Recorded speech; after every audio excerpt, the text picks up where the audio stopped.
आगरा में रह रहे बिजनेसमैन सुरेश वर्मा अपनी गाड़ी से घर लौट रहे थे। उन्होंने अपने बड़े से बंगले के बाहर गाड़ी को रोका और हॉर्न बजाया, लेकिन 3 से 4 बार हॉर्न बजाने के बावजूद कोई बंगले से बाहर नहीं आया। आखिरकार वो खुद गाड़ी से उतरे और बंगले की ओर बढ़ने लगे और तभी अचानक से 2 लोग बंदूक लेके भागते हुए उनके पास आए और इससे पहले कि सुरेश कुछ समझ पाते या कुछ कर पाते, एक गोली जाके सीधे सुरेश के सिर में लगी और उनकी उसी जगह पे मौत हो गई। सुरेश वर्मा पर हमला करने वालों का कुछ पता नहीं चला और उनके परिवार ने बड़ी ही मुश्किल से इस हादसे को स्वीकार किया। पर फिर उस घटना के 5 साल बाद कुछ ऐसा हुआ जिसने उनके पुराने जख्मों को ताज़ा कर दिया, क्योंकि उनकी मुलाकात एक 4 साल के बच्चे से हुई जो खुद को सुरेश वर्मा बता रहा था। 10 दिसंबर 1983 के दिन उत्तर प्रदेश के एक गरीब परिवार में एक बच्चे का जन्म हुआ। उसका नाम तोरण सिंह रखा गया और उसे सभी लोग प्यार से टीटू कहते थे। उनका परिवार आगरा से लगभग 13 किलोमीटर दूर बाढ़ नाम के एक छोटे से गांव में रहता था। 6 भाई बहनों में सबसे छोटा टीटू सभी का लाडला था, पर जैसे ही वो 2 साल का हुआ उसने अजीबोगरीब बातें करना शुरू कर दी। ये मेरा घर नहीं है, तुम मेरे माता पिता नहीं हो, और मेरा नाम टीटू नहीं बल्कि सुरेश है, और मेरी एक पत्नी और बच्चे हैं। अब टीटू की ये बातें सुनकर उसका परिवार परेशान हो गया, यहाँ तक कि टीटू ने अपने माता पिता की गरीबी का मजाक भी उड़ाया। गरीबी के कारण फटे कपड़े पहनने वाले अपने परिवार से टीटू कहता कि उसके पास बहुत सारा पैसा है, एक बड़ा घर है, एक बड़ी गाड़ी है। लेकिन सवाल यह है कि क्यों टीटू ऐसी अजीब बातें कर रहा था और उसके ऐसे बर्ताव के पीछे आखिर क्या राज है। पहले तो उसके परिवार को लगा कि टीटू मनगढ़ंत कहानियां बना रहा है, जैसे अक्सर बच्चे बनाते हैं, पर जैसे जैसे वो बड़ा हुआ उसका बर्ताव और अजीब होने लगा। 4 साल का होते होते टीटू लगभग रोज अपने पिता से आगरा जाने की जिद करता रहता, पर वो हमेशा उसकी बात को टाल देते हैं। और एक दिन टीटू को बिना बताए उसके पिता कुछ काम से आगरा चले गए। जब टीटू को ये बात पता चला तो वो गुस्से से पागल हो गया। उसने घर की सारी चीजों को उथल पुथल कर दिया और वो जोर जोर से चीखने चिल्लाने लगा, रोने लगा। फिर जाके टीटू के 13 साल बड़े उसके सबसे बड़े भाई अशोक ने जब उससे बात करने की कोशिश की तो टीटू ने उसे बताया कि आगरा में उसका एक बहुत बड़ा घर है और वो वहां जाकर अपने परिवार से मिलना चाहता है। उसका भाई ये सब सुनकर थोड़ा सा सख्सा हो गया और फिर भाई के पूछने पर टीटू ने कहा कि आगरा में उसकी एक रेडियो की दुकान है। अब टीटू की इन अजीब बातों के पीछे छुपे राज को जानने के लिए अशोक ने आगरा जाने का फैसला कर दिया और वहां जाकर उसे कुछ ऐसी बातें पता चली जिसे सुनकर वो हैरान हो गया। आगरा के बिजी मॉल रोड पर अशोक को एक रेडियो की दुकान दिखाई दी। उस दुकान पर बड़े अक्षरों में लिखा था सुरेश रेडियो, और ये वही जगह और वही नाम था जिसका जिक्र उसके छोटे भाई टीटू ने किया था। वो उस दुकान के अंदर गया, उसने देखा कि एक विधवा औरत उस दुकान को चला रही थी। उस औरत से थोड़ी देर बात करने पर अशोक को पता चला कि उसका नाम उमा वर्मा था और वो इस दुकान के मालिक सुरेश वर्मा की विधवा थी, जिनकी लगभग 5 साल पहले मौत हो चुकी थी। अब बात करते करते धीरे धीरे अशोक ने उमा को अपने भाई के अजीब बर्ताव के बारे में बताया और उसकी बातें सुनकर उमा बेचैन सी हो गई और उन दोनों के मन में कई सारे सवाल आने लगे।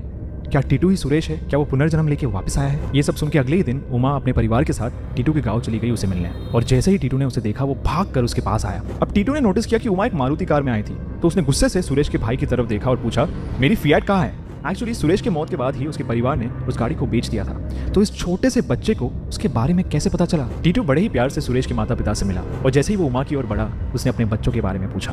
अब टीटू के परिवार के लिए ये सारी बातों को स्वीकार करना बहुत ज्यादा मुश्किल हो गया था। जिन बातों को अपने बच्चे की बचकानी हरकत समझ रहे थे वो सारी बातें अब सच साबित हो रही थी। अब टीटू की कहानी जल्द ही उसके गाँव में चर्चा का विषय बन गई थी और देखते ही देखते ये जो खबर है ये पूरे राज्य में फैल गई।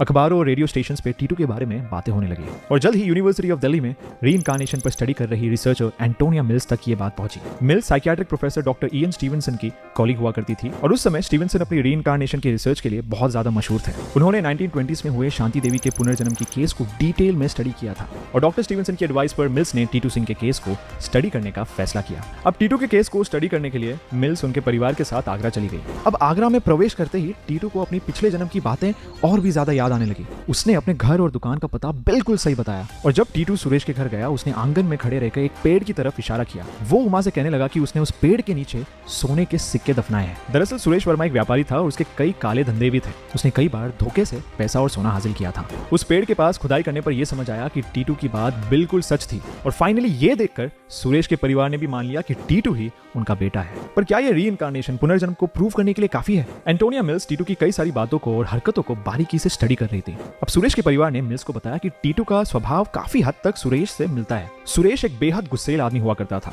हाथापाई, लड़ाई, खून खराबा उसके लिए मामूली बात थी और टीटू के व्यवहार में भी ये सारी चीजें उभर कर आ रही थी। एक दिन टीटू, उसका परिवार और मिल्स आगरा के एक मार्केट से गुजर रहे थे। उन्होंने चूड़ियां ली और जैसे ही वो उसे पैसे देने जा रही थी टीटू ने उन्हें रोक लिया और उसने उस चूड़ी वाले को धमकी दी कि मिल्स उसकी मेहमान है और अगर वो उससे पैसे लेता है तो वो उसे गोली मार देगा। मिल्स ने अपने रिसर्च पेपर पर इस घटना को मेंशन भी किया है और उनका कहना है कि टीटू का सुरेश से ये मिलता जुलता व्यवहार पुनर्जन्म की थियोरी को स्ट्रांगली सपोर्ट करता है। अब तक सिर्फ एक पुनर्जन्म की कहानी लगने वाली टीटू सिंह केस जल्दी एक अलग मोड़ लेने वाली थी, क्योंकि एक दिन टीटू ने कुछ ऐसा कहा जिसने इस केस को मीडिया में आग की तरह फैला दिया। टीटू ने बताया कि उसका यानी सुरेश का खून उसी के साथ बिजनेस करने वाले एक आदमी ने करवाया था, और इस घटना को मीडिया ने इतना उछाला कि सुरेश की मर्डर केस को रीओपन किया गया और पहली बार 4 साल के बच्चे को कोर्ट में अपने पिछले जन्म के खून के खिलाफ गवाही देने का मौका दिया गया। इस केस की पेशी आगरा कोर्ट में हुई और कोर्ट में टीटू ने सुरेश की मौत की रात की पूरी घटना को दोहराया। उसने बताया कि कैसे सिर के दाहिने हिस्से में गोली लगकर उसकी मौत हो गई थी, और सुरेश वर्मा की पोस्टमार्टम रिपोर्ट की जांच करने के बाद टीटू की सारी बातें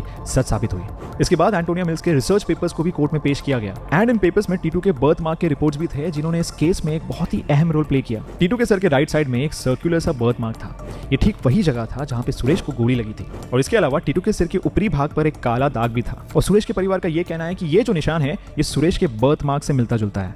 डॉक्टर ईएन स्टीवेंसन ने अपनी रिसर्च में पुनर्जन्म और बर्थ मार्क्स के कनेक्शन के बारे में काफी ज्यादा डीप बातें की। उनका कहना यह है कि बर्थ मार्क्स हमारे पास्ट लाइफ के इंजरी से कनेक्टेड होता है। अब टीटू सिंह के केस में उसके बर्थ मार्क्स सुरेश के बुलेट वुंड से मैच करते थे। हिंदुइज्म में भी बर्थ मार्क्स को काफी इंपॉर्टेंस दिया गया है।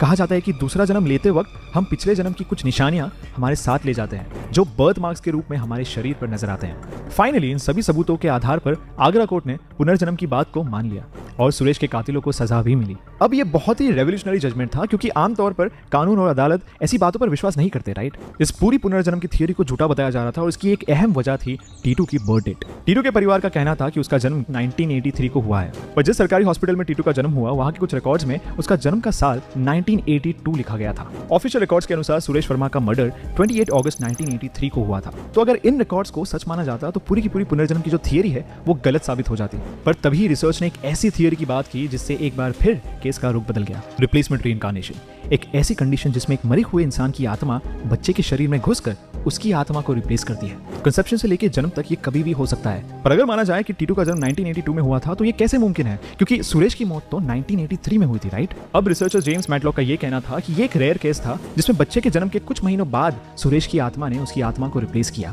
टीटू के सिर के पीछे 2 से 3 बर्थ मार्क्स और भी मौजूद थे जिनका एक्सप्लेनेशन मिल्स ने अपने रिपोर्ट में नहीं दिया था, और मैटलॉक का ये कहना था कि ये निशान तब बने होंगे जब सुरेश ने टीटू के सोल को उसके शरीर से बाहर फेंक दिया था। हिंदुइज्म में इस पूरे प्रोसेस को प्रत्य प्रवेश कहा जाता है, जिसमें एक स्पिरिट किसी जिंदा इंसान की आत्मा को रिप्लेस करके उसके शरीर पर काबू पा लेती है। जैसे ही टीटू की जन्म तारीख से जुड़े राज सामने आए, लोगों ने अपनी अपनी थियरीज बनाना शुरू कर दिया। कुछ लोगों ने तो ये तक कह दिया कि टीटू का परिवार पैसे पाने के लिए अपने बच्चे से नाटक करवा रहा है। पर अगर ऐसा था तो टीटू सुरेश और उसके परिवार की निजी बातों को कैसे जानता था, और जिन हमलावरों को सिर्फ सुरेश ने देखा था उनके बारे में टीटू को कैसे पता चला। टीटू सिंह से पहले कई बार इंडिया में रीइंकार्नेशन के केसेस सामने आए थे, लेकिन आगरा कोर्ट की जजमेंट और रिप्लेसमेंट रीइंकार्नेशन जैसी थियरीज ने इस केस को बाकी केस के मुकाबले खास बना दिया। क्या वो 4 साल का बच्चा वाकई सुरेश था, या फिर ये सब एक बहुत बड़ा पब्लिसिटी स्टंट था।